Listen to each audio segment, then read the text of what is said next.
बटला house को तोड़ना चाहते हैं और इसके पीछे डीडीए और बीजेपी की हुकूमत पूरी तरह से लगी हुई है। 50 साल 54 साल वहां लोगों को हो गए, आपने अचानक उसको अनऑथराइज से अलग कर दिया, अचानक जो है आपने पीएम उदय से अलग कर दिया। 5 बीघा कह रहे हैं कि ये पीएम उदय का पार्ट है, यानी कि अनऑथराइज का पार्ट है, और 4 बीघे अनऑथराइज का पार्ट नहीं है। वो क्यों नहीं है? रेखा गुप्ता जी कह रही है कोर्ट का ऑर्डर है, लेकिन उनके वकील आकर के यहां तोड़ने की बातें करते हैं, यहां मुखालफत करते हैं।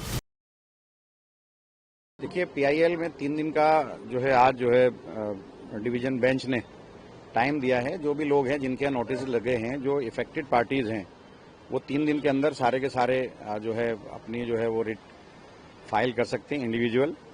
और हमने जो अपनी पीआईएल है वो विड्रॉ की है इसी कंडीशन पे कि वो सब उसमें जो है अब जाएंगे। लेकिन मेरा कहना ये है कि भाई जिस तरह से डीडीए का रवैया रहा है, ये पूरे पार्ट को लेकर के जो जिसने कंटेम्प्ट लगाया था वो भी 279 में आता है।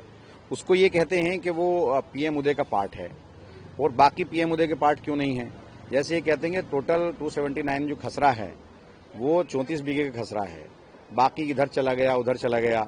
9 बीघे ऐसा है जो हैवी बिल्डअप एरिया है या उसके ऊपर ये इंक्रोचमेंट दिखाते हैं। अब उसमें से 5 बीघा कह रहे हैं कि ये पीएम उदय का पार्ट है, यानी कि अनऑथराइज का पार्ट है, और 4 बीघे अनऑथराइज का पार्ट नहीं है। वो क्यों नहीं है?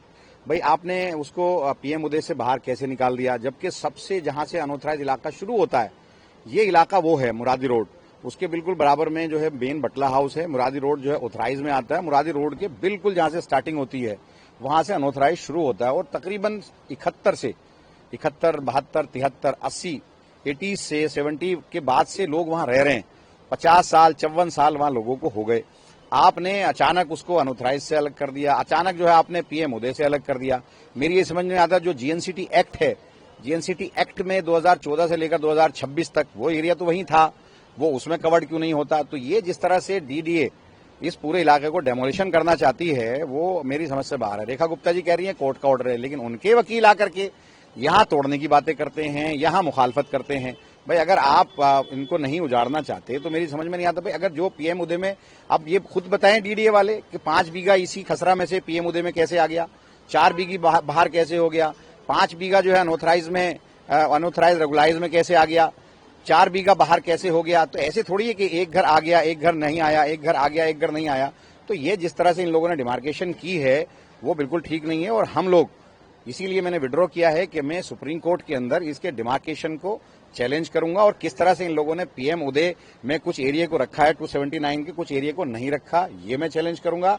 27 जो जीएनसीटी एक्ट है 2014 से 2026 तक पार्लियामेंट का एक्ट है, उससे इसको बाहर कैसे किया, अनऑथराइज का वो पार्ट है उससे कैसे बाहर किया। क्योंकि मैं वहां एमएलए हूं और हमेशा से मैं उस इलाके को डेवलप करता रहा हूं, एमएलए लेड फंड से भी, अनऑथराइज कॉलोनी के पार्ट पैसे से भी, और मैं उसको हमेशा करता रहा हूं। तो ये गलत है और ये बिल्कुल पूरी तरह से बटला हाउस को तोड़ना चाहते हैं और इसके पीछे डीडीए और बीजेपी की हुकूमत पूरी तरह से लगी हुई है। डीडीए की तरफ से कहा गया कि सुप्रीम कोर्ट का जो आदेश है उसको कंप्लाई कर रहे हैं और इसीलिए नोटिस जो है वो लगाया गया है। सुप्रीम कोर्ट और ने 15 दिन का समय भी जो मौके। भाई आप ये बताइए, हम लोग सुप्रीम कोर्ट गए इस नोटिस को लेकर के, जो लोग हैं वो सुप्रीम कोर्ट गए, सुप्रीम कोर्ट ने वैकेशन बेंच ने इसको जो है खुद जो है लगाया है, उसके अंदर जो इसके अंदर बेंच सुन रही है रेगुलर बेंच के अंदर लगाया जो 15 जुलाई तक है।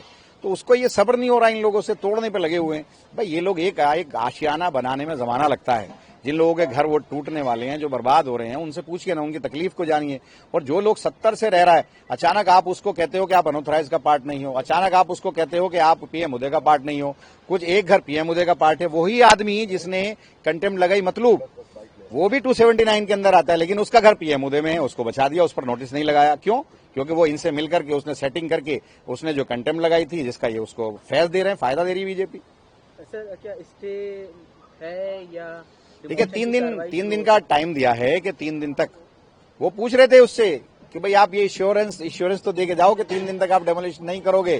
तो डीडीए की जो वकील है वो 3 दिन भी नहीं दे रही थी। वहां आपने भी सुना, वहां सारे लोग थे, वो 3 दिन देने को तैयार नहीं, उनका तो बस नहीं चल रहा, नहीं तो रातों रात तोड़ दें। अब तो डिवीजन बेंच ने कहा है कि 3 वर्किंग डेज में सारे लोग, जो लोग भी इफेक्टेड हैं, जिनके यहाँ नोटिस लगे हैं, वो किसी भी कोर्ट में आ सकते हैं, उनको आजादी है, अपने जो डेमोलिशन के जो नोटिस लगे हैं उसको वो चैलेंज कर सकते हैं। तो क्या कोई कोर्ट ने स्टे लगाया है, कोर्ट की तरफ से कोई स्टे लगाया गया है डेमोलिशन ड्राइव पे या नहीं? तो उन्होंने 3 दिन का टाइम दिया है, तो मैं मान के चल रहा हूं कि जाहिर सी बात है 3 दिन का वक्त तो तमाम एजेंसीज देंगी, ऐसा तो नहीं है। जब कोर्ट ने कहा है कि 3 वर्किंग डेज में अपना सारी जो एप्लीकेशन, हम तो स्टे के खिलाफ ही, उसके डेमोलिशन के खिलाफ ही तो आए थे, तो मान के चलिए कि ये 3 दिन तो हैं।